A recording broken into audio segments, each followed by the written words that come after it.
자, 첫 번째. 우리 원장님들 지금 불경기라고 느끼시나요? 체감으로? 네. 아, 느끼세요?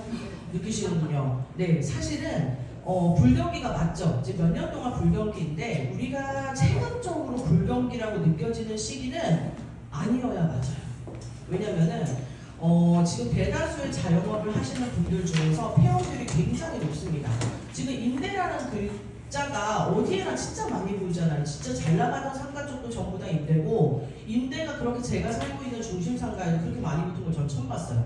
그래서 모두 다 이렇게 힘든 시기에 우리는 열심히 할 수 있는 게, 그래도 교습학원이랑 공부방은 약 7, 8명 중에서 5명은 생존을 하고 있다고 해요. 5명은. 왜냐면 교육 분야이기 때문에 우리 아이들에게 어떻게든지 가르쳐야 되는 공부잖아요. 그러다 보니까 부모님들이 다른 어떤 것보다도 특히 영어 과목은 절대적으로 멈추지 않는 과목 중에 하나예요. 그렇기 때문에 사실 저희는 일반 자영업, 분식, 치킨, 옷집, 미용실, 이런 미용실도 그래도 생존율 좀 높은 편이더라고요. 이런 분들에 비해서는 저희는 괜찮은 분야다 이렇게 보시면 되고, 그리고 지금 현실적으로 보시면 69.3% 정도가 그래도 3년 생존율, 1년 생존율 이렇게 봤을 때 꽤나 괜찮습니다. 그리고 제일 아이러니한 거는 지금 역대 최고의 사교육비를 지출하고 있는 시기예요. 그 얘기즉슨 보낼 곳은 보낼 건데, 보낼 거면 제대로 된 데에다 보내겠다라는 결론이겠죠. 그러면 우리는 확실한 임팩트를 줄 수 있는 학원이 되어야만 합니다. 남들 하니까 이렇게 하고 저렇게 하고가 아니라 내가 어디 가서도 당당하게 내가 이렇게 하고 있다는 걸 누가 봐도 알 수 있게 하려면 중심을 잡는 사람이 원장이기 때문에, 원장이 어떤 마인드를 갖고 어떻게 운영하냐에 따라서 원의 수익뿐만이 아니고 그 동네의 모든 분위기를 달리할 수 있어요. 그래서 이건 아주 중요한 문제라고 보시면 돼요. 어쨌든 자, 사교육 지금 참여율 증가가 추세가 올라가고 있어서 29.2조 원이래요. 그래서 우리나라에서 특히나 초등학교 사교육비가 굉장히 많이 상승을 했다고 합니다. 어차피 중고등은 우리가 이제 내신이나 이제 대학교를 가기 위해서 아이들이 좀 깊이 있게 공부를 할 타임이기 때문에 부모님들이 하지만, 초등부는 사실은 일찍 시키는 사람들은 일찍 시키고 아예 공부 안 하려면 진짜 내놓거든요. 나중에 하고 싶을 때 하라고. 그럼에도 불구하고 이제 부모님들이 돈을 쓰고 쪼들려도 교육비에는 그래도 쓰시는 성향이 있기 때문에 그 부분을 우리가 잘 그 부분들의 마음을 추스려 드리고 한 달 한 달 내주시는 돈은 정말 엄청난 그 부담감과 이런 걸 느끼시면서 지출을 하시는 거예요. 그러니까 그거에 대한 감사함도 항상 좀 표현을 하는 부분이 좀 필요하다고 생각을 합니다. 자, 가만히 있어도 떠 있을 수 있었어요. 그전에는. 그쵸? 내가 아무것도 안 해도 그냥 적당히 잘 애들 들어오고 아무것도 안 해도 문이 오고 그랬던 시절이 있었습니다. 근데 이제 가라앉습니다. 왜냐? 주변에서 열심히 뭔가를 하니까요. 나는 아무것도 안 하면 이제 가라앉으실 거예요. 그거는 아까 보여드린 데이터에서도 명확하게 말을 해준 부분입니다. 자, 허우적 해야 돼요. 그쵸? 어떤 방법을 써서든지 간에. 그래서 무엇을 해야 할까요? 우리가 가라앉지 않으려면. 본인이 가라앉고 있는지 없는지를 모르시는 분도 있어요. 그쵸? 그거를 알 수가 없어. 주변에 있는 소문은 나만 몰라. 다른 분들은 다 아는데 내 소문을 나만 모르는 게 있어요. 자, 지금 신규분이 많이 들어오죠. 하루에 전화 3통 이상 받으시다 손. 자, 그러면 그래도 일주일에 3통은 온다. 왜 전화가 안 오고 있어요 지금? 자, 네이버 플렉스에 다 등록하신 거죠? 하셨죠? 그쵸? 제가 마케팅 강의에 진심인 사람이라 제 거 녹화본도 올라가 있을 거예요. 못 보신 분들은 꼭 보셔야 돼요. 3월 전까지 세팅 다 하셔야 됩니다. 자, 원장은 가르치는 사람이 아니에요. 방향을 설계하는 사람입니다. 지금부터 이 얘기를 계속 하는 동안에 계속 보시게 될 거예요. 필요한 부분은 찍으셔도 됩니다. 자, 학원의 성장은 원장님의 사고방식에 의해서 시작되는 겁니다. 자, 일단은 이 문항에서 yes, 아니를 체크를 한번 해보세요. 자, 수업의 퀄리티는 원장이 직접 들어가야만 유지된다고 생각한다. 내가 하루라도 빠지면 학원이 제대로 돌아가지 않을 것 같다. 강사가 수업하면 아이 부모 반응이 떨어질까 항상 불안하다. 강사에게 맡겼다가 문제가 생긴 경험이 계속 떠오른다. 커리큘럼, 자료, 피드백은 내 기준이 가장 정확하다고 느낀다. 내 말이 정답이다. 자, 강사를 믿지 못하는 이유는 실력보다는 태도, 책임감, 소통 때문이라고 생각한다. 강사가 성장하도록 설계하기보다는 내가 대신 처리하는 게 더 빠르다. 이건 내가 직접 해야 안심된다는 말이 습관처럼 자주 나온다. 학원의 성과는 시스템보다 전보다 내 존재감에 더 크게 좌우된다고 느낀다. 마지막, 장기적으로는 분업이 필요하다는 걸 알지만 지금은 현실적으로는 불가능하다고 생각한다. 자, 여기에서 우리 원장님들이 체크하신 거에서 7개 이상은 현장 의존형 원장입니다. 자, 그리고 4개에서 6개는 전환 대기형 원장이고요. 그 다음에 0개에서 3개는 완전히 시스템과 사람 역할 분리를 제대로 하시고 계시기 때문에 학원을 학원답게 운영하시는 분이다라고 보시면 됩니다. 우리가 강사를 쓰는 이유와 그리고 우리가 해야 할 일이 무엇인지를 명확히 아셔야지 제대로 굴러가는데 1, 2년은 생겨서 내가 힘을 주고 뭔가 할 수 있지만 그 이후부터도 계속 똑같이 돌아가면 원장이 존재 이유가 필요가 없어요. 그렇기 때문에 공부방권 뒤에 나옵니다. 체크리스트가. 이거는 지금 학원 하시는 분들을 위주로 해서 먼저 작성한 거예요. 자, 강사를 믿지 못하는 원장은 사람이 아니라 구조를 믿지 못하는 상태이기 때문에 설계자 역할은 그 수업이 잘 나오도록 구조를 만드는 사람이에요. 구조. 그래서 원장님의 위치를 재정의하시는 게 필요합니다. 내가 모든 수업을 다 들어가야 된다. 그렇게 생각하실 필요가 없어요. 어떻게 강사가 들어가도 내가 한 것처럼 강의가 나올 수 있게 하느냐, 그거를 만드셔야 된다는 거예요. 자, 그래서 원장의 역할은 기준으로 분류하시는 거예요. 그러니까 잘못된 구조의 예시가 뭐죠? 원장이 수업한다, 원장이 혼자 설명, 원장이 판단한다. 이거를 원장님이 다 한다 그러면 그거는 학원이라고 보기가 어려워요. 공부방 시스템인데 뒤에 가면 공부방도 시스템에 자기 정립을 해야 되는 그 구조화가 제가 적어놓은 게 있거든요. 그걸 보시면서 과연 나는 교수이고 공부방이 나 혼자밖에 없는데 나 어떻게 해야 돼? 라고 생각하실 수 있지만 뒷면을 보시면 이해가 되실 겁니다. 그래서 원장님이 정해야 되는 그 기준을 만드시면 돼요. 그러니까 만약에 이 수업에서 이 학원에서 내가 수업을 하더라도 절대 포기하면 안 되는 3가지 기준의 아이는 내가 수업을 한다. 뭐 예를 들어 이런 방식이라든가 또는 어떤 아이들이 흔들릴 때 얘가 많이 파닉스를 계속 들려요.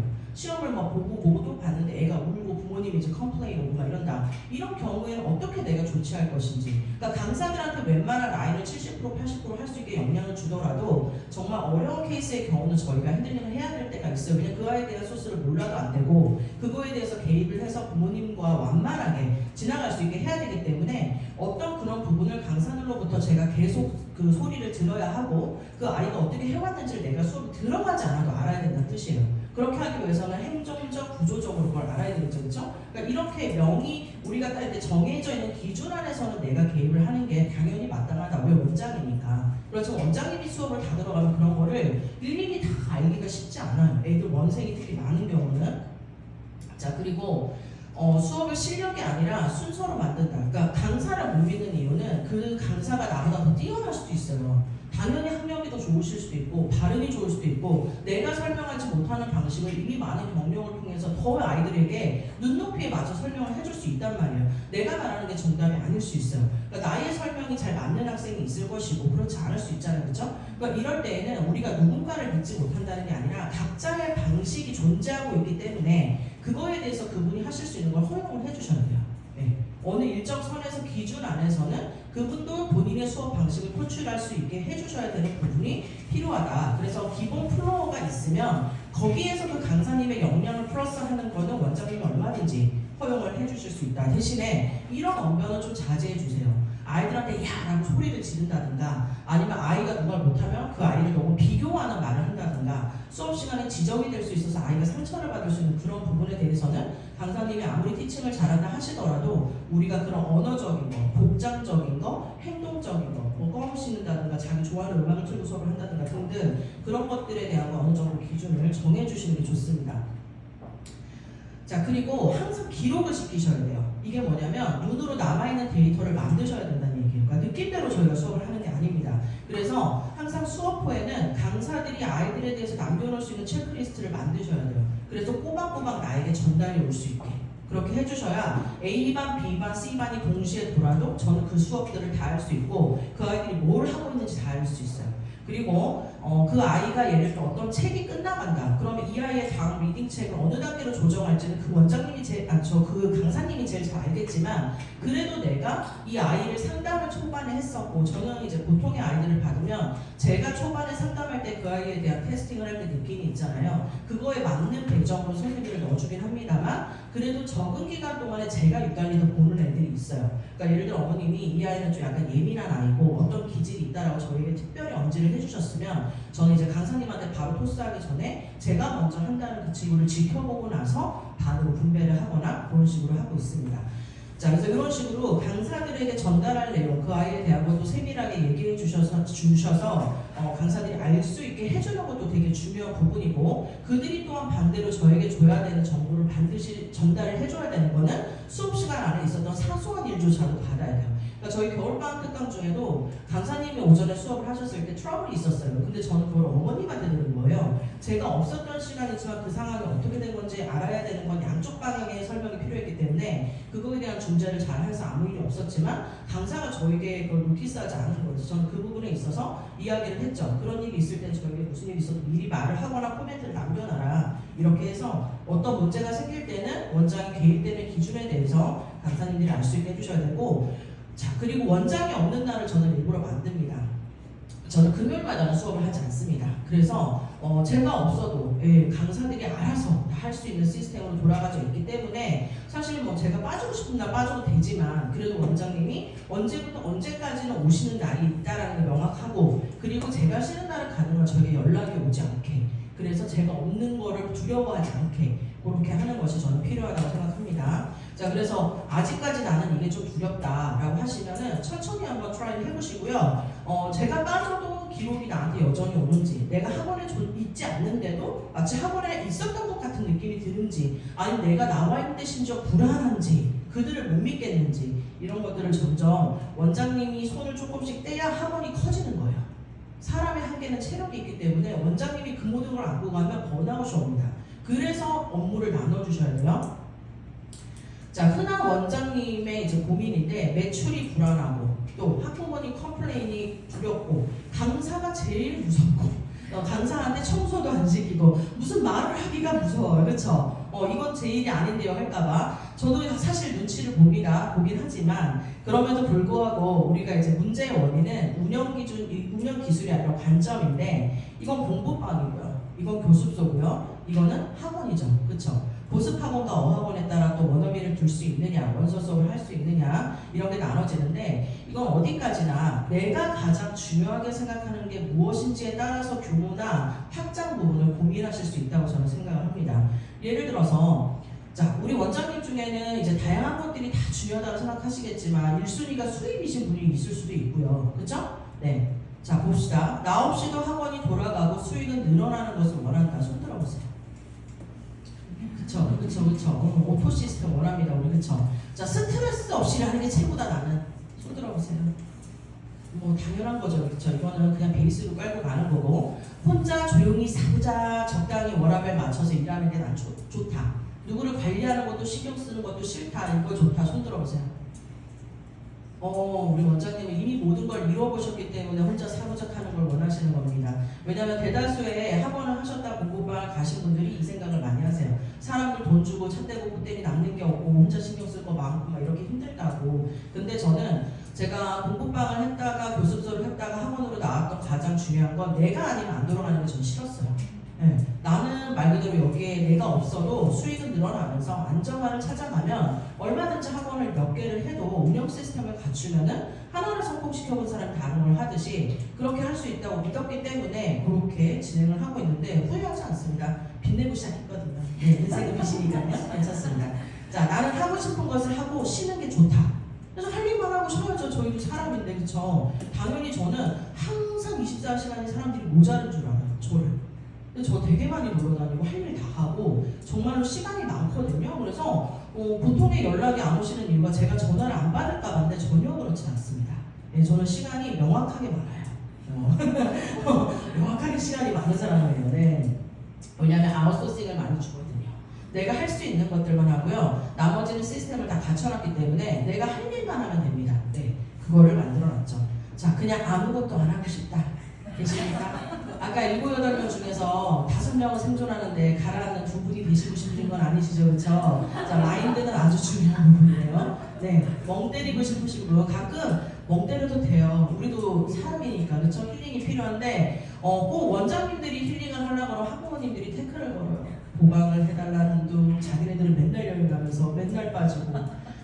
이해가 안 가요. 자, ATM을 구하고 싶습니다. 신랑으로도 안 되니 우리가 마인드셋을 고쳐서 한번 해보도록 합시다. 자, 선택의 기준이 기준이 되는 마인드셋, 무엇을 할지보다 무엇을 하지 않을지 정하세요. 기준을. 나는 청소는 안 하겠다.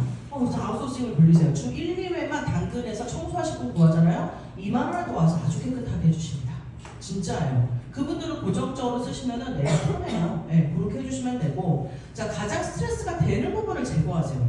예를 들어 수업을 하는데 어떤 유달리 한 명의 아이와 제가 안 맞을 수 있잖아요. 그럼 그 아이를 다른 선생님한테 보내세요. 그리고 그 아이 선생님 중에서 다른 애 한 명, 그 선생님도 힘들어하는 아이가 있을 수 있단 말이에요. 서로 스와치를 하시거나 토스를 해서 또 한 선생님하고만 똑같이 하지 말고 이렇게 좀 돌려주시면 그게 누가 가르쳐도 똑같은 답이 나오잖아요. 그렇게 할 수 있어요. 강사의 역량으로 가면 그게 불안해서 토스를 못해요. 근데 아까 제가 말씀드린 것처럼 누가 해도 똑같이 나오고 원장님이 봐주면 더 잘 나온다라고 엄마들은 믿지만 우리가 그렇게 말을 하면 안 돼요. 어머니들한테. 제가 봐주는 애들도 특별히 이런 느낌을 절대 주시면 안 돼요. 네. 누가 해도 다 잘하시고 저는 똑같은 결과치가 있지만 저는 원장이기 때문에 우리 아이들이 힘든 부분을 조금 더 면밀히 보려고 노력하고 있다. 이런 부분에서 관리 운영 차원에 좀 더 멘트를 해주시는 게 좋습니다. 자, 원장의 마인드셋은 학원의 천장과 기둥이에요. 건물을 지을 때 기둥이 흔들리거나 대들보가 제대로 바닥에 안 서 있으면 건물이 오랫동안 갈 수가 없죠. 언제 무너져도 무너지는 게 이상하지 않을 수 있습니다. 중간중간 뭐 보강도 해주시고 필요한 부분이 있다면 리모델링도 해주시고 그런 게 바로 이제 뭐 프랜차이즈로 하셨던 부분을 우리가 일정 부분 홀릭으로 넣으면서 중간중간 부족했던 거 채워 넣으시면서 이렇게 구조를 바꾸는 거거든요. 그러니까 지금 세팅이 돼서 잘 돌아가신다면 너무 좋지만 그 또한도 이제 요즘 트렌드에 따라서는 AI를 접목하여 우리가 밀리지 않고 트렌드에 맞춰서 잘하고 있는 학원이라는 것과 원장님이 살아있고 깨어있는 사람이라 항상 정보에 능통하며 어머님들의 마음을 잘 알아주는 열린 사람이라는 것을 항상 알 수 있도록 기회를 발산하셔야 돼요. 그러니까 나를 드러내지 않으면 그냥 안 되는 거예요. 요즘 세상은. 그러니까 얼굴이 문제가 아니고 무슨 행동이 문제가 아니라 그냥 내가 항상 아이들을 위해서 노력하는 원장이라는 모습을 어디서든지 볼 수 있도록 액션을 취해 주시면 됩니다. 자, 그래서 나는 학원 안 할 거야. 단점이 더 많아. 너무 힘들어. 나가는 돈도 훨씬 많고 뭐 좀 하려고 했더니 뭐 차량을 써야 되고 하면은 완전 셔틀되고 막 요구사항 너무 많고 정신없고 복잡하고 힘들다. 그럼 나는 그냥 공부방 하겠다 하실 수 있죠. 충분히 개인의 의사를 존중합니다. 그 또한도 굉장히 매력적이고 그리고 공부방의 요소가 너무 장점되는 분도 많기 때문에 자, 그러면 공부방을 하시는 원장님들한테 한번 여쭤볼게요. 수업 운영, 그 다음 숙제, 테스트 기준이 문서로 정리되어 있다. 자, 이거 체크리스트도 개수를 세셔야 돼요. 지금 공부방 하시는 분은. 자, 두 번째, 수업 외 시간, 숙제랑 피드백이랑 관리랑 이런 거를 대신할 구조가 없다. 하루하루 뭐 할 수 있으면 하는 거고 안 하면 못 하는 거고 뭐 이런 식으로 주먹구구식으로 하고 있다. 자, 학생별 진도, 과제, 보완 포인트를 한눈에 볼 수 있는 관리표가 나는 있다. 이 아이가 지금 어디까지 진도가 진행되고 다음에 어떤 교재를 하고 이 아이의 부족한 부분은 어떤 교재를 채워줄지에 대한 그런 소스나 정보가 있다. 뭐 이런 거겠죠, 그렇죠? 그 애가 지금 뭐더라? 언니 잠깐만요, 지금 상담 중인데 지적 이게 아니라 그 아이에 대한 거를 내가 명확히 딱딱 알 수 있는 게 있는지. 그 다음에 학부모님에게 전달되는 피드백 형식이 매번 동일하다. 뭐 열심히 하고 있어요, 잘하고 있어요. 이건 피드백이 아니죠, 그렇죠? 네. 그 다음 커리큘럼 자료 피드백은 내 기준이 가장 정확하다고 느낀다. 그 아이의 학습 실력에 따라서 보여지는 피드백을 어떻게 우리가 잘 그 부모님이 기분 나쁘지 않으면서 아이의 성장에 도움이 줄 수 있는지에 대한 코멘트를 해주는 게 정확하게 되겠죠, 그렇죠? 정확하게 될 것이고, 자, 잘하고 있는지가 아니라 어디서 막히는지가 그 아이가 바로 보인다. 자, 상담은 감이 아니라 기록을 기반으로 진행한다. 자, 성적 또는 흥미가 떨어졌을 때 대응 프로세서가 이미 정해져 있다.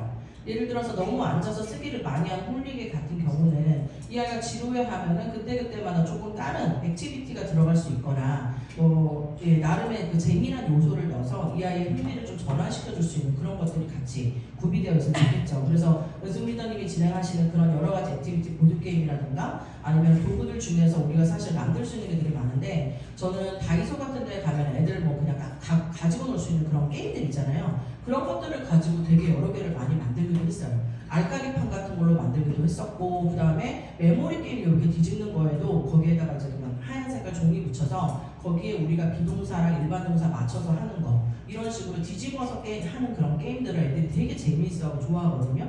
그리고 이제 모래시계 뒤집어 놓고 시간 안에 뭔가 빠르게 말하게 한다는 거 주사위를 굴려서 거기에 나오는 것들 뭐 연장을 한다든가 이런 식으로 굉장히 게임을 할 수 있는 것들이 많아서 사소한 것들을 애들에게 그런 걸 한번 좀 하게 함으로써 환기도 되고 도움이 됩니다.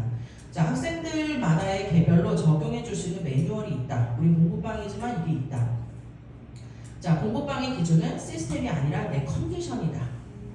자, 이 10가지 중에서 내가 0개에서 3개다. 그러면은 원장님은 너무 혼자 많은 일을 다 해치우고 있는 거예요. 다 그렇게 일일이 다 하고 계신 거고, 자, 그러면은 10개 정도 또는 7개, 9개 정도면 이미 시스템형 공부방이라는 겁니다. 시스템이 갖춰져 있는 공부방이라서 상담이나 마케팅 확장에만 집중을 하면 더 원생이 많이 들어오겠죠. 그렇게 되면은 이제 넓은 사이즈로 간다 하더라도 크게 두려워하실 부분이 없어요. 근데 여기에서는 이제 선택이에요. 나는 그냥 대기 걸어놓고 내가 할 수 있는 아이들만 하고 아니면 말고, 아니면 더 물 들어올 때 늦었는다고 이렇게 한번 해보겠다 하시는 분들은 아까 말씀드린 학원의 영역으로 이제 가시는 거고요.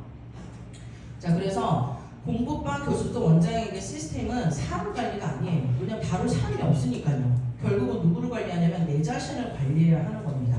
아까 말씀드린 것처럼 내 기분과 컨디션으로 수업을 하는 게 아니에요. 왜냐면 그 장소에 혼자 있다 하고 누구도 쳐다보지 않지만 아이들이 배우러 오는 장소에서 저는 근무를 하는 거고, 내가 생활하고 뭘 하는 장소를 할지언정 기준이 명확히 있어야 된다는 걸 의미하는 거예요. 자, 시스템은 내가 흔들리지 않게 나를 보정하는 장치인데, 이제 원장으로서 만약에 한다 그러면 혼자 운영할수록 가장 위험한 착각이 있어요. 어차피 내 거고 내가 다 하니까 시스템 필요 없어. 그래서 컨디션에 따라 기분이 달라지고, 기분 나쁘면 어쩔 때 버럭하고 막 화냈다가 바쁠수록 중요한 걸 놓친다던가 이런 일이 충분히 발생할 수 있죠. 그래서 우리가 갖출 시스템은 대신이라는 건 아니지만 항상 내가 같이 딱 될 수 있도록 유지하는 거예요. 그러니까 나의 마인드를 우리 아이들한테 저는 거울 치료라고 얘기하는데, 들어가기 전에 세 번 외치듯이 그날에 내가 그곳을 입장할 때 내 마음을 딱 정착할 수 있는 멘트를 하나 만드시고, 그 표정과 그 얼굴로 자기 자신을 그걸 시키세요. 홀릭을 시키세요. 딱 마음가짐을 잡으시고 그때부터 업무를 시작을 하십시오. 여긴 내가 있는 장소고 내 공간이니까 내가 하고 싶은 대로 하는 게 아니라 직장에 딱 진입할 때의 그 마음으로 딱 그곳에 가면 마인드를 바꾸셔야 돼요. 아무리 힘들어서 처져 있고 졸리고 선생님 오늘 피곤하다 적당히 하자 얘들아 이게 아니라, 내가 피곤한 건 나의 사정인 거고요. 그쵸? 애들이 잠을 못 자서 막 피곤해서 다음날 헬렐레 이러면 그거는 그 아이의 컨디션이긴 하지만 매번 그런 애도 있지만 어쩌다 그런 애가 있잖아요. 어쩌다 그런 애들은 우리가 어르고 달래서 잘 하면 되는데, 매번 그런 애는 상담을 받아야 돼. 상담해서 그 아이의 행동을 개선시켜야 될 필요가 있어. 원장님도 똑같습니다. 우리도 딱 그곳에 들어가면 내 마인드가 다 바뀌어야 돼요. 내가 아픈 건 내 사정. 그쵸? 여기 직장이잖아요. 그렇기 때문에 이렇게 바꿔주시고, 자, 우리가 관리를 해야 되는 부분을 제가 3개로 나눠봤어요. 첫 번째는 수업을 관리하는 거예요. 우리 수업 자체를. 그래서 하루의 목표 1개. 그 다음에 예를 들어서 이럴 때는 어떻게 할 건지에 대한 수업을 컨트롤할 수 있는 하나의 시스템 툴을 만드셔야 된다. 그 말씀을 드리고 싶습니다. 그래서 컨디션이랑 상관없이 항상 같은 흐름이 될 수 있게, 그룹이든 개별이든 상관없이 기준이 있어야 돼요. 기준이. 그래서 오늘은 3번 하고 내일은 4번 하고 이런 게 아니라, 아이들이 항상 내가 안 시켜도 이거 다음에 이거를 하고 이거 다음에 이거를 하게 자동화가 될 수 있게 시키시라는 거예요.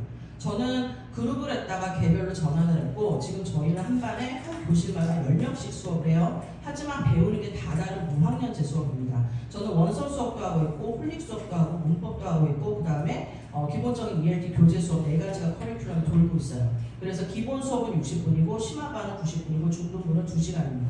하지만 그 시간에 아이들이 저한테 와서 코칭 받는 시간은 10분씩 한 3번 정도밖에 없어요. 그 중에 정말 못하는 애들은 그 아이에 맞는 시스템이 나가는 거고, 강사님들도 다 똑같아요. 그런 식이기 때문에 아이들은 저에게 선생님 그 다음에 저 뭐해요? 이런 질문을 하면 저는 아이들에게 얘기합니다. 네가 할 걸 나한테 왜 물어보니? 라고. 그리고 책을 안 갖고 와서 덜렁덜렁 집에 가 라고 얘기해요. 집에 가서 갖고 오던지 아니 다음 시간 2시간 하든지. 학생이 공부를 하러 왔는데 책을 안 갖고 왔더니 나도 어쩌려는 거야? 너는 기본 마인드가 안 됐으니까 집에 가서 다시 갖고 오라고 얘기해요. 그럼 그 다음부터는 책을 반드시 챙겨옵니다.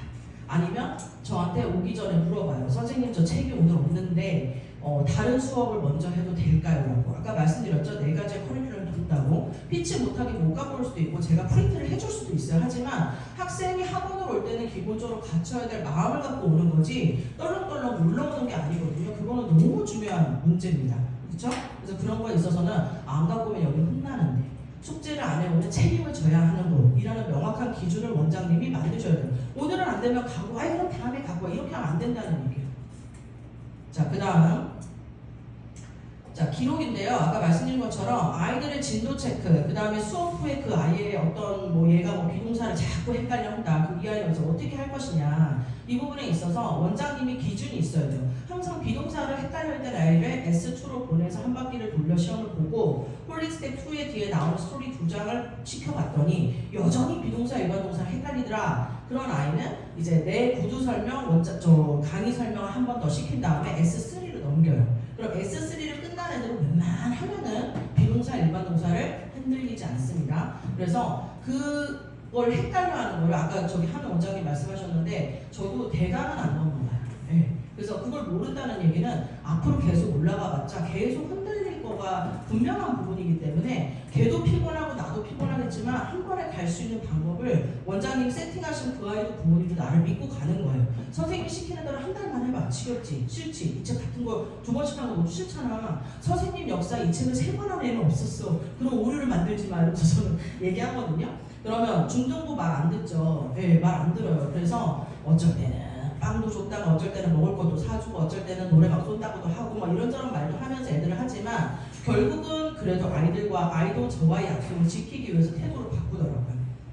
하기 싫은 마음을 이해를 해주고 공감해주지만 어쨌든 학원에서 할 거는 하고 집에 가야 된다라는 게 저희 학원에서는 명확한 기준으로 있어요. 네. 그래서 이런 것들 다 기록을 해주시는 걸 추천을 드립니다. 자, 그룹이어도 개별 체크 해주셔야 돼요. 전부 다 잘했어요. 이런 거 안 돼요. 네. 자, 그 다음 수입적인 부분은 항상 좀 연말이 되거나 또는 2월, 1월 그때 많이 관두기도 하고 많이 들어오기도 해요. 왜냐면 부모님들도 아이들이 한 학년이 올라가다 보면은 당연히 뭐 초등부를 졸업시키는 분들도 계시고 또는 좀 더 전문적이고 그 중등부 애들이 많은 곳을 보내고 싶어 하잖아요. 내시표가 되는. 그러니까 그럴 때 엄마들이 흔들리지 않게 저희가 하반기 쪽에는 조금씩 이렇게 좀 해주셔야 되고 지금 같은 시기에 특히나 더 탄탄하게 우리가 아이를 잡을 수 있다는 부분을 특강을 겨울방학 때 하셨던 분들은 이미 그걸로 기대치가 많이 올라갔을 거고 그렇지 않고 조용한 엄마들일수록 조용히 받는 경우도 많이 있어요. 그러니까 그런 부분들한테도 저희가 등록하고 갑자기 그만둔다고 했을 때 우리 원장님도 이제 쇼크 받으시지 않으실 타이밍은 되셨죠, 그렇죠? 갈 사람은 가고 올 사람은 오고 내가 3만 원 올린다고 안 오는 것도 아니고 가는 것도 아니고 그 아이들한테 마음은 주되 그 아이들이 나의 수입이 될 수는 있지만 떠나간다면 저는 어쩔 수 없다고 생각을 해요. 예, 저한테 잘 맞고 잘 되는 애들은 더 오랫동안 머무를 수 있게 잘 관리하시면 되고 만일 우리가 브릿지가 돼서 더 좋은 데를 간다면 그 또한 응원해줘야 될 문제라고 저는 생각을 합니다. 이거 해탈하는데 4년 걸렸어요. 네. 한 명 나갈 때마다 어찌나 멘탈이 흔들리는지 지난 작년에는 15명이 그만두니까 막 우르르 막 이렇게 막 낙엽 떨어지잖아요. 그러면 막 불안하고 내가 뭘 잘못했지 막 이런 생각부터 막 그랬는데 다음에 30명 들어오더라고요. 그런 건 걱정하실 필요가 없어요. 자, 그 다음 보강이랑 출결 좀 명확히 해주시는 게 좋아요. 사실 국내 장사다 보니까 보강해주기 싫고 얄미운 엄마들도 되게 많거든요. 말도 예쁘게 하는 엄마가 있니까 하면 지할말만 하고 많은 엄마들도 있잖아요. 근데 저 같은 경우에는 그래도 다 해줍니다. 왜냐면 그래도 안 받으려고 하는 게 좋은 거냐고 그것도 아니라고 생각해요. 그거는 저는 아이가 공부를 할 수 있게 우리는 그 교육 서비스를 하고 있기 때문에 보내시려고 하시면 가능한 시간 맞춰서 보강 다 해드리고 있고 어쩔 때는 제가 먼저 어머니 보강 2회가 있는데 언제로 해드릴까요? 라고 물어보기도 하고 그러면 이 원장님은 보강까지도 다 이렇게 케어를 해주시는구나. 또는 그날 와야 되는 애가 누가 안 왔는지 다 아시잖아요. 그렇죠? 그러면 우리 친구 어디 아픈가요? 등등 이렇게 안부 메시지라도 꼭 보내서 관리받고 있다는 느낌 들 수 있게 해주시는 게 전 중요하다고 생각합니다. 자, 그리고 혼자일수록 가장 먼저 고정해야 될 5가지인데요. 이 5개만 고정이 제대로 되면 원장님이 번아웃이 되지 않으실 거예요. 아까 말씀드렸던 체계적인 수업 방식. 두 번째, 아이 유형별 상담 평가 기준을 만드시고요. 그 다음에 진도 체크 방식과 플래너를 세팅해 주십시오. 그리고 공지랑 피드백은 학원에서는 공부방에서는 이렇게는 한다. 꼭 딱 요게 뜨면은 공지가 올라왔네 라고 부모님들이 아실 수 있도록 그렇게 하시라는 얘기고 드리고 학원의 기본적인 룰을 명확히 세팅하시라는 게 개별 사정은 적어도 3일 전에는 말을 해줘야 어머니 보강 처리합니다. 단일화 결과는 보강이 없어요. 병결 제외하고 그 얘기랑 그 다음에 뭐 예를 들어서 몇 분 지나면 수업 시간에 들어올 수 없다라든가 아니면 늦기 전에 미리 말을 안 해주면 뭐 여기가 자기 놀이터도 아니고 오고 싶을 때 오고 가고 싶을 때 가고 그럴 수는 없잖아요. 왜냐면 저희가 정해진 인원대로 수업을 하고 있고 이 아이가 그 시간에 도착하면 뭘 할지를 이미 정해놓고 하고 있기 때문에 그런 거에 대한 거라든가 학원을 우습게 보지 않고 공부방이라고 해서 우습게 보거나 규모랑 상관없이 뭔가 체계를 갖고 있다라고 느끼게 하는 건 아주 중요한 부분이에요. 그러니까 그걸로 시스템을 맞춰 놓으시면 원장님도 수월하실 거예요. 예를 들어서 그날 오는 애가 누군지는 노션에 관리를 하고 그 다음에 부모님들한테 피드백 멘트를 할 때 내가 뭐라고 해야 될지 모르겠다 GPT 돌리시고 이거를 내가 잘할 수 있도록 전부 시스템을 맞춰 놓으시면 일이 빨리 끝나요. 그게 안 정해져 있으면 오늘은 30분 동안 이걸 헤매고 하고 있다가 갑자기 전화를 받아서 이거를 하고 있고 이거 했다 이렇게 우왕좌왕 하는 거거든요. 근데 이 일이 생길 때는 딱 이걸로 해서 처리, 이걸로 할 때 이걸로 처리 이렇게 딱 만들어 놓으시면 업무를 하시는 그렇게 오랜 시간이 걸리지 않습니다. 그래서 일잘러는 딱 정해진 대로만 하는 거예요. 일 하실 때 체계를 갖추면. 그래서 시간이 남아도는 거라고 말씀드렸죠. 자, 운영은 감이 아닙니다. 잘 되는 학원은 공통점이 있어요. 그래서 시스템을 갖추셔야 돼요. 그래서 말이 아닌 문서로 사람하고 할 때는 계약서 존재를 해야 되는 거랑 똑같아요. 그리고 문제가 발생할 때는 어떤 해결 구조를 가질 것인지에 대한 게 명확하게 있어야 됩니다. 그래서 원장이 편할수록 학원은 안정된다라는 점을 꼭 하셔야 돼요. 그래서 원장님이 혼자 가르치고 운영하고 하면 성장하실 수가 없어요. 원장님이 마인드만 잘 잡고 체계만 잡으시면 됩니다. 자, 매출을 사람이 아니라 상품 구조에 묻는다. 그러니까 원장님이 만약에 자기가 제대로 못하면 매출이 이제 원장님이 딱 그 학원에 없는 순간 왠지 매출이 흔들릴 것 같다라고 생각하실 수 있거든요. 그렇기 때문에 예를 들어 부원장님이 계시던 아니면 담임 선생님이 계시던 누군가가 길 가다가 워크인해서 상담을 들어올 수도 있잖아요. 그렇죠? 그럴 경우에 그분들에게 줄 수 있는 이미 어떠한 것들을 딱 마련을 해놓으면 그분을 컨택할 수가 있어요.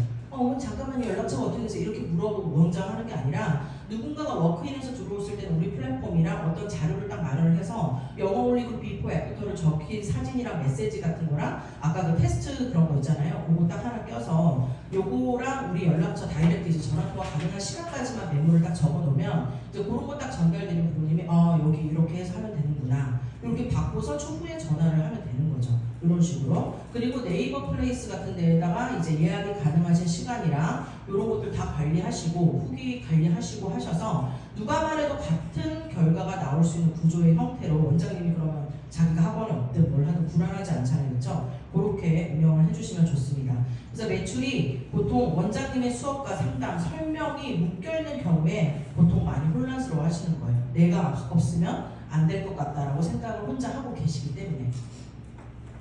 자, 등록과 연장은 아까 말씀드린 결과 기준으로 자동화합니다. 그래서 어떤 일이 딱 종료가 된다, 책이 끝났다, 다음 단계로 올라간다 이럴 때는 레포트를 제공하셔야 돼요. 그래서 이 아이가 지금 예를 들어서 뭐 이지리크 4를 끝냈다. 근데 리파닉스 끝나고 나서 6개월이 지났는데 뭐 그 정도 렉사일에 몇 정도를 했다. 뭐 이렇게 했을 때 홀릭도 마찬가지고 지금 중학교 1학년 정도의 문법인 어떠한 것들을 우리 친구가 굉장히 열심히 해줬는데 약간 어려웠던 부분이 이런 부분이었고 이렇게 우리 학생 친구랑 이런 방법을 썼더니 굉장히 상향돼서 지금은 그런 오류가 많이 줄었습니다. 다음 책은 중학교 2학년 아이들이 선행될 수 있는 교재로 저희가 어떻게 할 거고 지금처럼 주 2회를 90분 동안 수업하는 게 좋습니다. 만약에 뭐 수업을 상향시키고 싶으시면 어떤 코멘트를 달고 거기에 대한 전환을 바로 다음 달부터 해주세요 이게 아니라 그 엄마가 좀 전환될 수 있는 시간이 될 수 있는 정확한 데이터를 주셔야 돼요. 그래서 한 권의 책이 끝날 때마다 이 학원은 꼬박꼬박 이 아이에 대한 어떤 데이터를 주는구나. 그래서 지금 실력이 올라갔는지 아니면 고만고만한지 그것들을 느낄 수 있게 그렇게 해주시면 좋을 것 같습니다. 자, 그래서 고정 매출을 항상 뭐 사실 이게 원장님들마다 받는 금액이 매달 정확할 거기 때문에 사실 큰 차이는 없을 것 같은데요.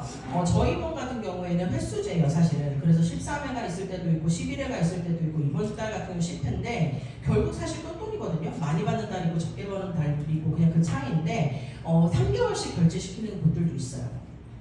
어머님들 중에 왜 결제하실 때 2달치, 3달치 해달라는 분들 많이 계시지 않나요? 저희 같은 경우에 그런 분들이 많거든요. 한 번에 200만 원 긁고 가시거나 이런 분들도 계세요. 그럼 저는 그달은 많이 본 것 같은데 왠지 손해보는 기분이 들 때가 있거든요. 한꺼번에 많이 들어오면. 그래서 이렇게 기간제로 패키지 하는 데도 있습니다. 그래서 좀 불안한 어머님들은 이렇게 묶어놓으시는 것도 괜찮아요. 굳이 그럴 필요 없을 수도 있지만. 그리고 이제 단과 형태로 저희가 많이 하는데 사실 좀 더 발음 수업을 추가한다던가 아니면 원어민 선생님이 계시면은 그 시간대 엑스트라로 뭔가 돈을 더 쓰게 한다던가 아니면 저희는 영어 도서관 운영을 같이 하고 있기 때문에 그 책만 그러니까 정독 수업만 따로 하고 싶은 애들이 또 필요할 수 있어요. 이런 식으로 좀 아이들이 더 추가로 할 수 있는 것들을 좀 엮어주는 거 아니면 또는 수학 선생님이랑 같이 하는 그런 경우도 많이 있죠. 그러니까 그런 식으로 하는 것도 운영에 좀 도움이 될 수 있고요. 이벤트 수업을 종종 좀 열어주시면 정규반으로 등록을 하는데 영향이 좀 갑니다. 특히 외부 학생들 같은 경우에 겨울방학 특강 때 한 달 정도 또는 문법 특강으로 이렇게 왔다가 라이팅 같은 거 시켜보고서는 생각보다 다녔던 학원보다 애가 더 잘 쓰고 주어 동사도 잘 찾고 쓰는데 매끄러워진다 그러면 저희 커리큘럼을 물어볼 수밖에 없거든요. 그럼 그런 식으로 또 땡기시는 것도 중요하죠. 그래서 원장님이 만약에 매일마다 나가는 그런 게 아니라면은 유지를 시켜주시되 그래도 새로운 학생들이 왔을 때 저희가 관리해주고 있다라는 그런 기본적인 체제를 잘 만들어 가시면 되겠습니다. 자, 그리고 대다수 이건 상담 영역인데요. 부모님들은 이미 마음의 결정을 하시고 오세요. 사실은. 그리고 몇 군데를 다 이렇게 상담을 돌아보시고 오시는 경우도 있고 지인 소개로 오시는 경우도 있지만 보통 원장님이 상담을 해야 된다고 생각하는 이유는 강사들은 책임감 있게 뭔가 땡겨주지 않을 것 같다라는 생각을 하는 부분이 없지 않아 있으시고 내가 원장이니까 가장 잘할 거야 라고 생각하실 수 있는데 아닐 수도 있어요. 강사님들 중에서 더 조리 있게 말을 잘하시는 분들도 있고 또 아이들의 마음을 더 빨리 잘 파악하는 그런 스타일이실 수도 있거든요. 그러니까 원장은 꼭 반드시 상담을 해야 되는 부분은 아닙니다. 그래서 상담실장이 다 존재를 하는 성형외과가 있지 않습니까? 그렇죠? 그래서 원장님들의 첫 멘트가 뭔지는 저는 좀 궁금한데 보통 부모님들이 상담을 오면 제일 먼저 뭐를 여쭤보시나요? 어떻게 알고 오셨나요? 그쵸? 어떻게 알고 오셨어요, 언니? 이렇게 물어보기도 하고 우리 친구가 가장 지금 영어 공부하는 데서 고민이 어떤 게 되시는 부분이 있으실까요? 우리 학원이 이렇게 잘 가르치고 이게 아니고 이 아이에 맞는 거를 해주려면 뭐 때문에 왔는지가 중요한 거잖아요, 그쵸? 그러면 이 어머님이 하는 얘기를 더 많이 들어줘야 돼요. 내 얘기를 하는 게 아니라. 그래서 그 엄마가 원하는 바에 대한 정답, 가려운 데를 긁어줘야 이 엄마가 등록을 하는 거지 우리 학원이 얼마나 잘 가르치는지 이 엄마 관심이 없어요. 지금 당장은. 네. 이 원장님이 말하는 거에 자기의 이야기가 많이 실려 있을수록 거기에 공감해서 더 입을 열고 더 막 질문을 하면서 그럼 어떻게 해야 돼? 이렇게 될 수 있게 만드시려면 우리 학원이 갖고 있는 메리트가 있는 정확한 키워드인 부분만 우린 설명하면 되고 그걸 자료로만 보여주시면 됩니다. 그래서 딱 정해져 있는 것들만 얘기를 하면은 보통은 30분 이내에 다 끝나요. 네, 이미 결정도 하고 왔고 그렇게 마음의 결정이 이미 되신 어머님들은 선생님 저 바로 등록하고 갈게요 라고 얘기를 하시는 거고 좀 생각해 볼게요 또는 생각할 필요가 있을 아이다 또 내가 생각해봐야 될 수도 있잖아요. 내가 바뀌시는 애도 있을 수 있기 때문에 저는 그럼 어머니 생각 좀 해보고 오시라고 저는 얘기하거든요. 아직 반이 없다고 얘기를 하거나 아무튼 이런 식으로 상담에 대한 부분도 원장님이 어떤 툴을 딱 마련해 놓고 자신 있게 하실 수 없다면 강사님한테 할 수 있는 시스템이나 아니면 어떤 자료물 그런 거를 통해서 좀 빠르고 항상 정확도를 높일 수 있는 상담을 하시는 게 좋다고 생각합니다. 자, 그래서 우리 또 원장님이 없을 때 이렇게 반드시 고정해야 될 세 가지는 할인을 해줘야 되는 부분. 저희는 할인이 없어요. 그다음 환불 기준, 수업일자 기준으로 교육청에서 저희 환불 기준이 있잖아요. 그 환불 기준에 따라서 해주는 거지 뭐 몇 번 남았다고 해서 뭐 해주고 이런 건 없어요. 기준에 맞춰서 해주셔야 됩니다. 그리고 예외 허용 범위라는 게 있는데 이제 이런 것들도 강사님들의 그 손안에서 해결이 안 될 수 있어요. 강사님 그럼 원장님한테 좀 물어보고 답변해 주겠다 이렇게 하거든요. 왜냐면 본인의 사업체가 아니기 때문에 당연히 그럴 수밖에 없는데 어느 정도 이게 고정적으로 딱 정해져 있는 그 규칙이 있으면 강사님 선에서도 말씀을 해주실 수 있습니다. 왜냐면 정해져 있는 거기 때문에 원장님 마음대로 누구는 해주고 누구는 안 해주는 게 아니기 때문에 이런 것들을 정해 놓으시면 원장님에게 물어볼게요 이렇게 안 해도 됩니다. 자, 그래서 운영편에서는 거의 끝인데요. 자, 뒷부분으로 학생편도 남았고 강사편도 남았어요. 제가 지금 말을 좀 빠르게 하는데 이해하시고 계신 거죠? 네. 자, 지금 이 구조에서 원장님의 위치를 한번 체크해 보십시오. 하루 빠지면 매출이 걱정된다. 네. 일주일 빠져도 예측이 어느 정도 된다. 한 달 매출이 숫자로 보인다. 이러면 구조가 완성이 되신 겁니다. 자, 학생들이 이제 흔들려요. 자, 실력이 아니라 이거는 자기 인식 문제예요. 우리 학생들. 자, 목표가 없이 덜렁덜렁 왔다 갔다 하면은 절대 늘긴 하겠지만 정말 제대로 늘지는 않습니다. 그래서 우리도 마음을 먹고 뭘 해야 되는 것처럼 아이들 역시도 학원을 오는 거에 있어서 그 기준과 그 자기의 마인드셋을 하는 게 굉장히 중요합니다.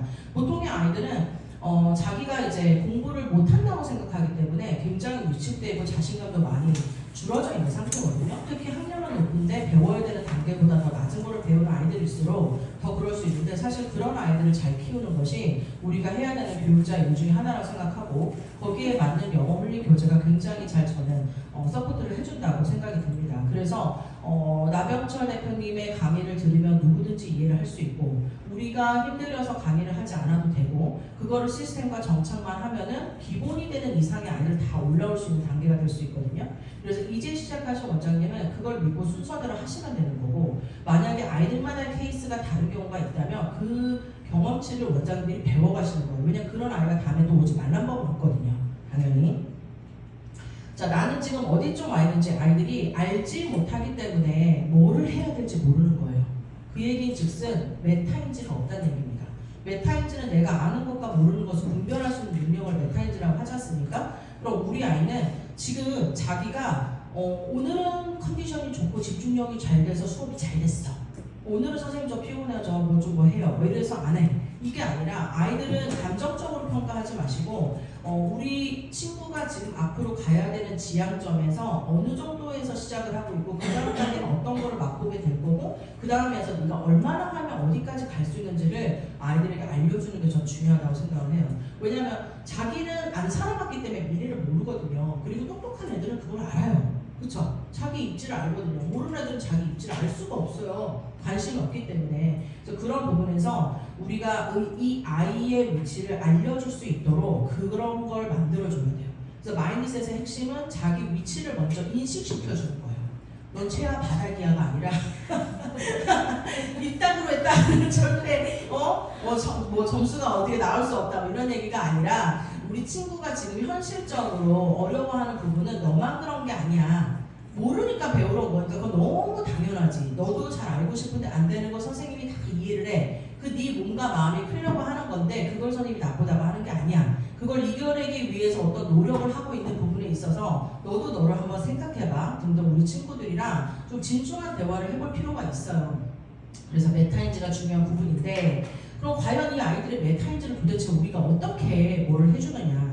저희 학원은 제가 아까 말씀드렸잖아요. 선생님 저 오늘 뭐 해요? 라는 질문을 할 수 없다고. 자기가 할 일을 자기가 적고 가야 됩니다. 그래야 그날 숙제가 뭔지를 본인이 알아요.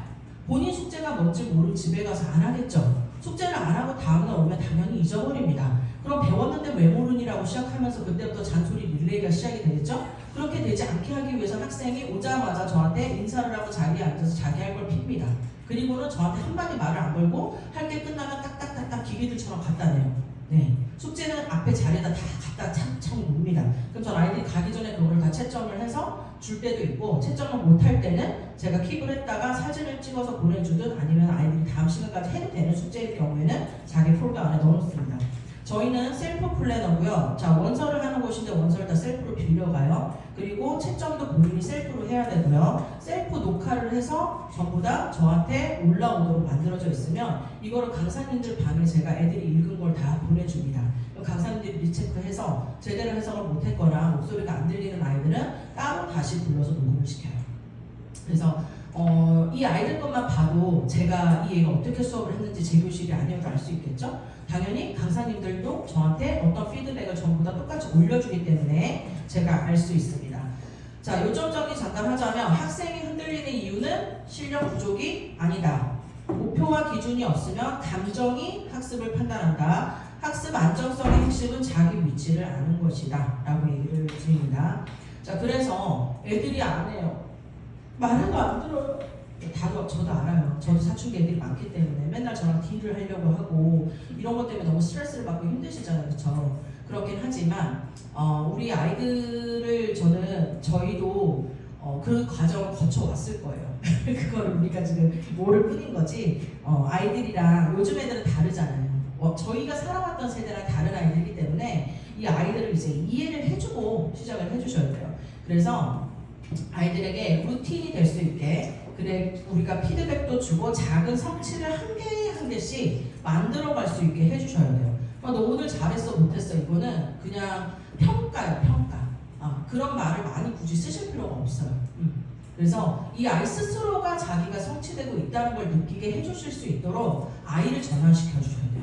이게 어렵죠. 왜냐면 우리가 한국어를 설명해서 뭔가를 바꾸게 하는 것도 쉽지가 않잖아요. 그리고 원장님들한테도 제가 마인드셋에 대한 이야기를 드리지만 원장님들이 무슨 말인지 알겠어. 그럼 이제 어떻게 하라는 거지? 이렇게 생각이 드실 수밖에 없거든요. 그러니까 마음을 바꾸려는 어떤 기본적인 자세나 이런 생각들을 가지고 아이들에게 접근하실 수 있도록 어떤 멘트를 어떻게 하고 어떻게 말을 하는 게 좋을지 좀 고민을 해보셔야 될 필요가 있어요. 이게 막연하게 화를 내고 애들한테 너는 왜 해도 안 되니 뭐 숙제 안 하니 이 약속을 안 지키니 이렇게 얘기하는 게 아니라 이 아이가 알아들을 수 있는 말로 어떤 일정한 하나의 멘트를 만들어 놓으면 그 얘기를 했을 때 애들이 이해가 되게 그래서 숙제를 하라는 거구나. 숙제가 싫잖아요. 애들은 왜 숙제를 해야 되는지 모르는데 숙제를 해오라고 하는 게 문제거든요. 그럼 숙제를 왜 해야 되는지 본인이 납득이 되면 숙제를 해요. 그러니까 그런 부분에 있어서 공부를 왜 해야 되는지에 대한 설명을 해줘야 돼요.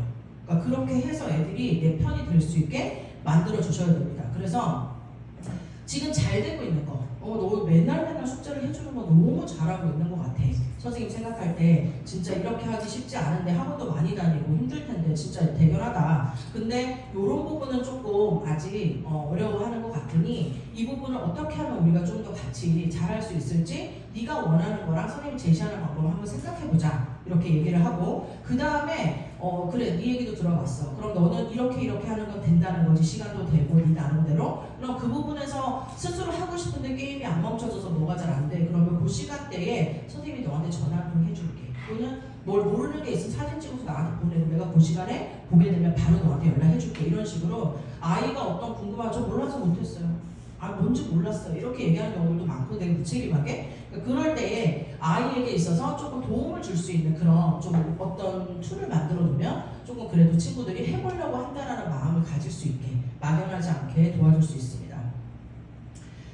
자, 그리고 이 항아리 이론인데요. 저는 친구들한테 말을 해요. 니네가 지금 수업을 듣잖아. 그러면 사람이 기억력은 20분을 못 가. 그래서 네가 여기서 나가면은 20분 뒤에 잊어버릴 거야. 생각이 안 나. 그게 정상인이야. 그게 기억이 나면 너무 천재지, 천재.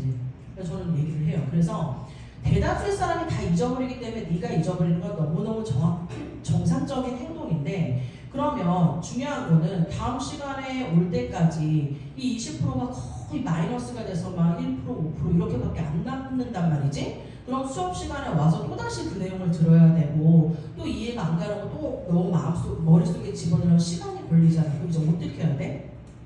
그러면 이 20%에서 집에 가서 그래야 숙제를 하는 거야. 그게 10%, 5% 미만으로 엠고가 될 때쯤 네가 숙제를 하면 내용이 생각이 나는 거야. 그래서 그 잊어버렸던 내용을 다시 채워 넣어서 학원에 오는 거지. 그럼 여기에서 또 새로운 걸 배우잖아? 그럼 너는 60%가 올라왔어. 왜냐? 숙제를 하고 선생님 설명을 또 들었기 때문에 그 내용이 내려가지 않을 거야. 그럼 여기에서 또다시 내려가겠지. 왜? 시간이 지나면 잊어버리니까. 그래도 그 전보다 덜 내려가. 왜냐면 이미 누적되어서 배워온 게 있기 때문에 그게 쉽게 없어지진 않을 거야. 그러니 여기에서 덜 내려가게 하고 알고 있는 걸 더 탄탄하게 하기 위해서 또 뭐를 해야 돼? 또 숙제를 하고 공부를 해야 돼.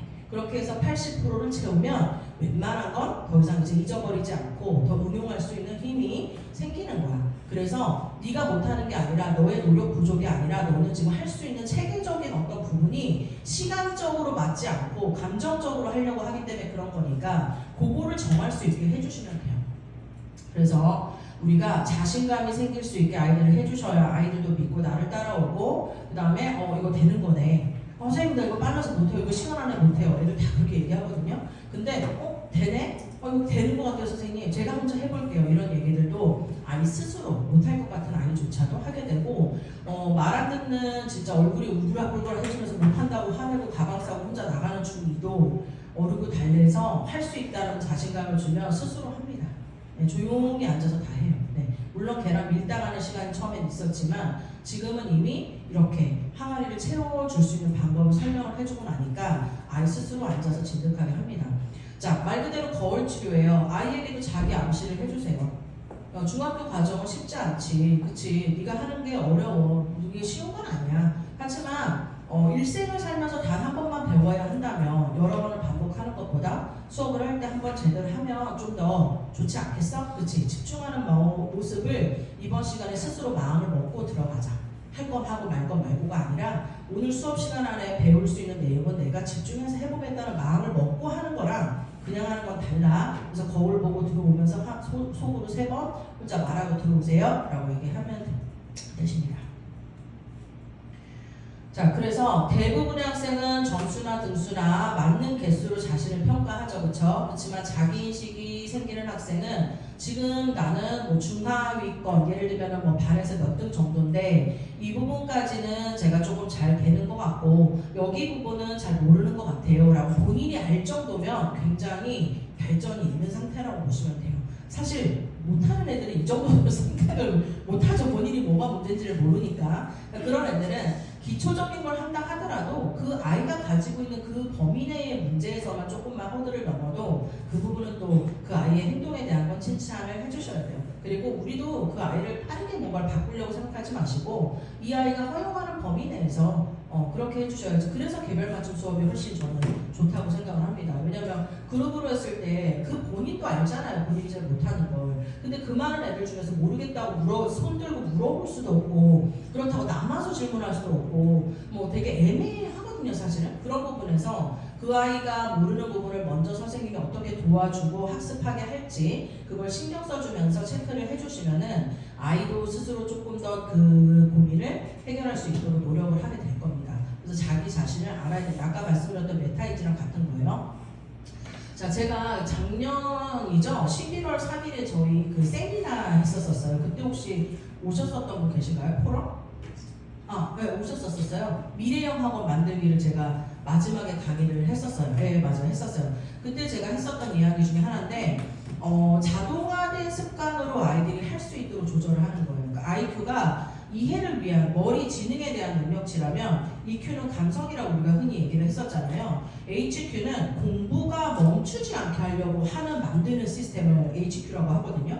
그래서 결국은 애들이 늦잠 자면 다음날 피곤한 건 너무 정상적인 얘기고 그 다음에 어떻게든지 회복 탄력성을 갖고 이렇게 딱 컨디션이 좋게 만들게 하려고 루틴화를 시키는 거예요. 어떤 날은 3시간 공부하고 어떤 날은 1시간 하고 이게 아니라 딱 정해진 시간에 자고 정해진 시간에 뭔가를 하면 그 신체 리듬이 보통은 일반적으로 잘 돌아가잖아요. 순환되잖아요. 그런 시스템으로 딱 하면은 애들이 그게 습관이 돼요. 그래서 부모님들이 왜 저학년 때 그래도 네 할 거 하고 놀고 뭐 1시간은 뭐 하고 그 다음 뭐 하라고 꼬박꼬박 시키면 아무리 똥멍청이어도 그 애들도 그거 할 거 하는 동안에 하면 안 시키는 것보다 당연히 낫잖아요. 몸이 기억을 하고 하게 되니까 요게 되게 중요한 부분이에요. 그러니까 학교 초등 때부터 요걸 못 잡아주면은 더 나아가서 어떤 과제나 엉덩이 붙이는 힘이 절대 생기지가 않습니다. 이거는 중등부도 마찬가지고 초등부도 마찬가지고 HQ를 우리가 꼭 시킬 수 있도록 요거에 대한 루틴화에 대한 어떤 시스템을 준비할 것인가 과연 그런 우리는 학원인데 집에서 엄마가 안 해주는데 그 부분에 대해서 고민을 하시게 될 텐데 저 같은 경우에는 아이들 이제 스스로 플래너를 쓸 수 있게 해줍니다. 그래서 아까 말씀드렸던 것처럼 그날 감정 플래너라는 것도 작성해요. 그래서 이거는 좀 자기 감정 기복이 많이 왔다 갔다 하는 아이들 같은 경우에는 오늘 감정이 어땠고 기분이 어땠고 집중도가 어땠는지 스스로 이렇게 루틴 트래커를 만들어서 그거에 대한 거를 자기 스스로 판단할 수 있게 해주고 일주일 동안 봤는데 자기 기분이 안 좋은 날이 너무 많아. 항상 기분이 안 좋아. 항상 기분이 안 좋아 자기는. 그리고 항상 집중도가 뭐 자기 딸은 잘했다는데 별로 뭐 결과치가 그렇지 않아. 이게 데이터가 말해주는 거거든요. 그리고 본인이 인식해서 느껴지는 어떤 부분 그런 걸로 인해서 선생님의 피드백이 들어가시면 이제 그 아이를 어르고 달래기도 좀 더 쉽고 아이의 마인드를 루틴화 시키는데 훨씬 도움이 됩니다. 그래서 아이 스스로 할 수 있게 해주시는 게 굉장히 좀 중요하다는 거. 자, 그래서 아이들은 항상 공감을 먼저 해주십시오. 요즘 애들은 팝콘 브레인이라고 말씀드렸어요. 팍팍 튀는 뇌 구조를 가졌어요.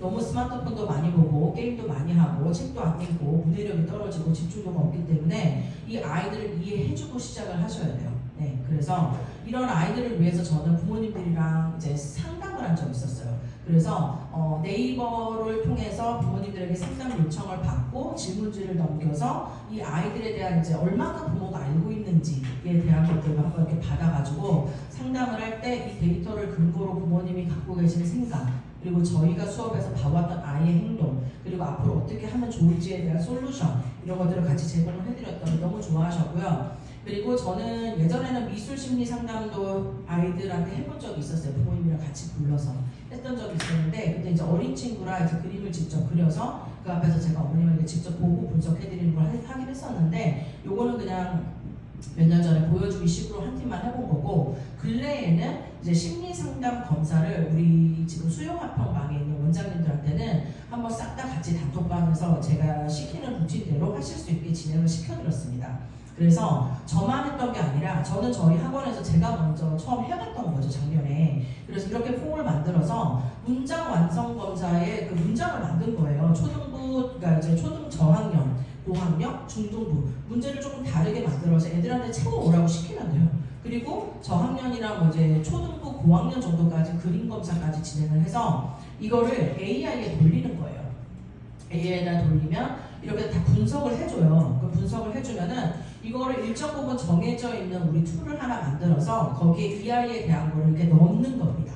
넣으면은 이제 붙여넣기만 하면 돼요. 붙여넣기만. 그러면은 이 부모님한테 이렇게 보내드리게 되면 부모님들이 이렇게 아이들의 결과지가 잘 보여서 고맙다고, 그리고 영어학원에서 이렇게까지 해주시는 게 너무 감사하다라는 이런 평가를 주셨어요, 사실은. 그러니까 이게 별거 아닌 것 같은데 AI가 있어서 웬만한 건 부모님들도 검색하고 다 할 수 있어요. 그리고 외지간에서 못 가르치는 학원이 없습니다, 요즘에는. 그렇잖아요? 그렇지만 우리가 AI를 대신해서 해줄 수 없는 거를 해줄 수 있는 원장이 돼야 된다는 거죠. 그런 면에서 수업까지 다 하고 있는 것보다 부모님들이 좀 궁금해할 만한 것들과 아이들을 좀 헤아려 줄 수 있는 부분에 힘을 쓰면 훨씬 그런 면에서 좀 더 다른 학원이랑 또 차별화가 될 수 있는 부분입니다. 사실 이거 만드는데 그렇게 오랜 시간이 걸리지 않았어요. 그래서 여기 지금 왼쪽 편에는 작년에 저희가 했었을 때 심리검사 레포트나 이런 거를 제가 전달드렸던 거고, 오른쪽에 있는 올라가는 화면은 지금 현재 단톡방에 만들어 놓고 어떻게 하시라는 방법을 제가 원장님들에게 전부 다 알려드린 거예요. 이렇게 집어넣고 이렇게 해보세요 라고 시킨 다음에 이제 원장님들 나름대로 학원에 이름을 넣을 거 아니에요. 그쵸? 이름도 넣고 이제 저는 부모님들로부터 다 동의를 받으시라고 시켰어요. 왜냐면 원치 않는 부모님도 있을 거예요. 아이가 하기 싫은 부모님도 계실 거고, 그 아이에 대한 마음을 헤아려주는 걸 원하는 게 아니라 그걸 들키기 싫어하시는 부모님도 있기 때문에 부모님이 원치 않은 행동 굳이 저희가 할 필요가 없어서 원하시는지 안 원하시는지 그거를 여쭤보고 하시겠다고 하시면은 이제 그분들한테 드리고, 그리고 저희가 6월 20 요거 이제 제가 이번 주까지만 노션을 열어놓고 하시는 방법 다 드리면 부모님한테 회수 받으셔서 피드백은 제가 따로 원장님한테 받을 생각입니다. 그래서 여기 원장님들도 원하시면 저희 단톡방 제가 폭파시키지 않을 테니까 그 링크 안에 들어오는 사항대로 해보시면은 제가 만든 것처럼 결과치를 내실 수 있어요. 또 그렇게 한번 해보시는 거 추천을 드립니다.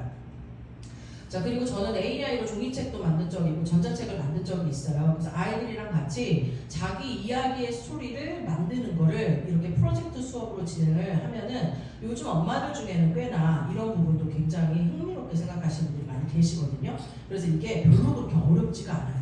그러니까 챗GPT랑 제미나이를 사용하면 얼마든지 할 수 있는 부분인데 우리 선생님들이 하시는 일이 좀 많다 보니까 내가 잘 다루지 못하는 영역까지 괜히 건드렸다 일이 커질까봐 그러시는데, 사실 이런 거는 이제 수강료를 크게 안 받는다 하시더라도 한번 시험 삼아 프로젝트로 수업 시간에 한 반 정도, 똘똘이 반 한 반 정도만 테스트 해보셔도 저는 나쁘지 않다라고 생각하는 부분입니다.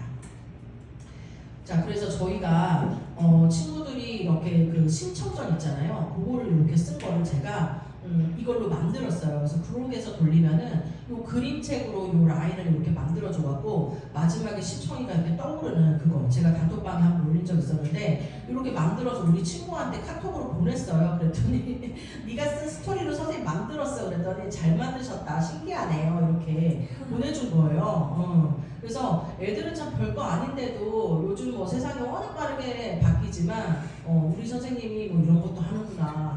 왜 워낙 스토리 많잖아요. 저희 그 오브 안에 OK 시리즈 안에. 그래서 그런 내용들 쓰면서 이렇게 만들어줄 때 기억을 신기해하더라고요. 그리고 저는 AI 활용을 좀 잘하는 편이기는 한데 작년에 우리 친구들 가을 주제로 해서 라이팅 콘테스트를 했었어요. 왜냐면 원장님들이 많이 고민하시는 것 중에 하나가 쓰는 패턴의 건 너무 잘 쓰는데 창의적인 글쓰기가 안 돼요 라는 얘기를 진짜 많이 하세요.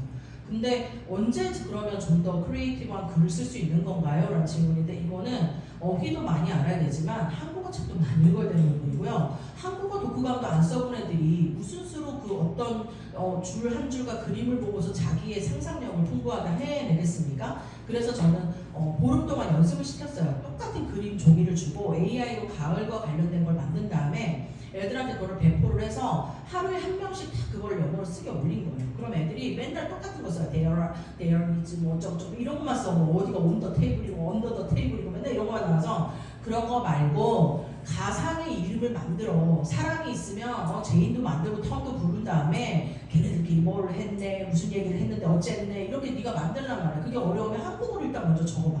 그리고 그걸 최대한 네가 쓸 수 있는 영역으로 해서 제가 교정을 해주는 거예요.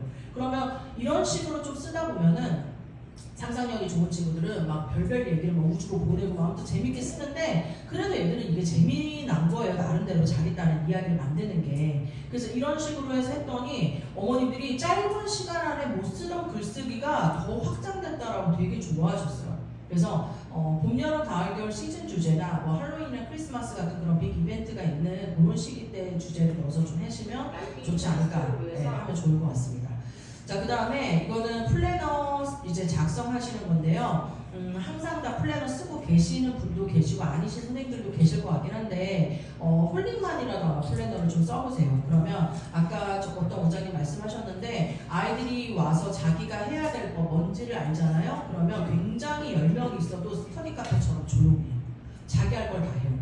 그러면 아이디가 2개인데 들어야 되는 애는 또 있고 쟤는 섭해야 되고 막 할 게 많은데 저는 혼자 바쁘잖아요. 뭐 어떻게 해요? 라고 많이 물어보시는데 저 같은 경우에는 다 교차를 시킵니다. 교차. 여러 명이 있어도 홀링을 먼저 해도 되고 아니면 다른 수업 거를 먼저 해도 되거든요. 그러면 오늘 너 뭐 할 차례인지 알지? 그러면 자기야 저 오늘 리딩해야 된대요. 그러면 단어 먼저 시험 보고 가지고 와 라고 하면은 걔가 이제 단어 시험 보고 뭐 하는 동안에 다른 애가 이미 강의는 사실 5분밖에 되지가 않아요. 5분 정도 듣고 와서 그 아이가 쓰고 그 다음 자기가 정답 채점하고 그 다음 틀린 거 있으면 왜 틀린지 도장 찍고 그 다음에 왜 틀렸는지 제가 물어봤을 때 저 S 붙여야 되는데 안 붙였어요. 비동사 빼고 ING 썼어요. 이렇게 얘기하거든요. 그러면 걔가 붙여놓은 걸 한번 보면은 정확하게 고쳤는지 아닌지 알 수 있잖아요. 아까 말씀하신 것처럼 제대로 못하는 애는 저는 그것만 그 오답노트 다시 계속 반복해서 시킵니다. 그거에 오점이 없을 정도로 자다가도 그 일어나서 쓸 수 있을 정도로 계속 지켜요. 지겹지만 어쩔 수가 없어요. 그냥 그걸 모르면 그 다음 게 더 힘들 거기 때문에 그 아이를 잘 설득해서 그렇게 할 수 있게 시킵니다. 그래서 진도가 중요한 게 아니라 굉장히 좀 꼼꼼하게 아이들 스스로 자기가 모르는 거 제대로 알았다라는 느낌이 들게 해주시려면 플래너를 같이 쓰시는 걸 추천을 드립니다. 자, 이제 마지막 쪽으로 가고 있는데요. 3분의 1 남았으니까 좀만 힘을 내시고 강사님 편으로 갑니다. 강사는 왜 지치는가? 역할의 정의가 불분명할 때, 감정 노동이 많을 때, 그러니까 원장님비도 사실 나름 맞춰야 되고 아이들도 자기 마음대로 안 될 때가 많이 있잖아요. 저희가 원장님들 설마 그걸 모르겠어요. 그렇지만 그 나름대로의 본인 딴에도 열심히 하고 있다라는 그런 게 있을 텐데 그거에 추궁한 어떤 강사 선생님도 사실은 칭찬도 필요하고 그다음 어떤 자기의 뭔가를 발휘할 수 있는 그런 것도 저는 필요하다고 생각이 들거든요. 그래서 자기 나름대로의 쓸데없는 감정 노동이 많이 든다고 할 때 좀 돈을 떠나서 힘들다, 피곤하다, 그리고 원장님 비니 맞추기 힘들다 이런 생각 들 수 있을 것 같아요. 그래서 저는 강사님들을 가르치는 선생님의 역할이 아니라 저희 학원도 마찬가지지만 코치 역할이에요. 그러니까 1시간 동안 그 학생만 주구장창 보면 그건 개인 감회예요. 그렇잖아요? 다대 중에 한 명을 보는데 그 기회가 저는 균등해야 된다고 생각을 하거든요. 그렇지 않고 모든 패턴을 다 똑같이 한 번에 설명하려면 그룹이죠. 근데 그룹에서는 개인 격차가 발생하잖아요. 항상 반드시. 잘 나가는 애는 잘 나가는 애대로, 못하는 애는 못하는 애대로. 그렇기 때문에 그게 스트레스고 그 아이들이 만약에 관뒀거나 하면 또 누구를 충원하기가 힘들고 보강을 시켜주려면 엑스트라 시간을 만들어야 되니 내가 동영상을 찍어서 그 아이에게 배포를 하든가 그에 맞는 강의 자료가 있어야 돼요. 아니면 따로 불러야 되니까. 그러려면 그게 굉장히 힘들잖아요. 그래서 강사 선생님들이 코치를 하더라도 아이들이 이 선생님이 가르치면 이해하고 내가 가르치면 이해 못하고 이런 게 아니라 어떤 정해져 있는 강사님이 그래도 나름대로 자기도 여기 학원에서 성장을 같이 하고 있다는 생각이 들게 저는 돼야 된다고 생각을 해요. 그러니까 6개월, 1년을 일을 했는데도 뭐 자기가 지금 딱히 뭐 왔다 갔다 월급만 받고 하는 그런 개념이 아니라 이 원장님한테는 나름의 보고 배울 시스템적인 어떤 그런 것들도 있고 내가 좀 잘 못했다고 생각했는데 이런 부분에서는 선생님 되게 이런 거 너무 훌륭하게 잘해주시는 것 같아요 라고 하면서 좀 뭐 이렇게 도와주시기도 하시고 저는 선생님들한테 선물도 많이 해요. 예를 들면 그냥 간단한 거지만 저희가 뭐 한 달에 한 번씩 이렇게 같이 회의 같은 걸 할 때 원래 회의를 할 때 늦게까지 계시고 하면은 그날 이제 뭐 기프트콘 3만원짜리라고 늦게까지 참여해주셔서 감사하고 이런 거 별거 아니잖아요 사실. 근데도 어떻게든 내가 그분들의 마음을 헤아려 주려고 노력을 하는 거예요. 그건 이제 엑스트라로 사람이기 때문에 느낄 수 있는 그런 감사한 마음은 또 따로 감사해야 되는 거고 일은 일이고 그런 거에 따라서 학부모님이 강사 선생님이 너무 좋아서 누구 선생님이 좋아서 우리 아이가 학원을 너무 가고 싶어 한다 이런 얘기나 또 그 선생님이 가지고 있는 장점을 극대화시켜서 좋게 얘기해 주시는 게 저는 굉장히 중요한 부분이라고 생각을 합니다. 그래서 강사님이 많이 힘들어하지 않도록 수업을 하게 해줄 수 있는 시스템을 만들어 주시고 잡일을 좀 줄여 주셔야 돼요 사실은. 네. 그런 것들이 구조적으로 되어 있으면 원장님도 수월하고요 강사님도 수월해요. 저희는 새로운 분이 오시면 그분에게 30장짜리 매뉴얼이 나와요. 이미 만들어져 있는. 그분은 그거를 출근 전에 다 보고 와야 돼요. 그리고 나서 일주일 동안은 제가 수업을 할 때 제 모습을 봐주셔야 돼요. 그리고 일주일 후에는 그분이 수업하는 걸 보고 제가 코칭을 해줘요. 그리고 일주일은 아예 제가 옆에 있지만 아무 어드바이스도 해주지 않아요. 자기 혼자 다 해야 돼요. 그렇게 한 달이 딱 지나면 그 강사님은 완전히 그 시스템대로 다 하셔야 돼요. 네.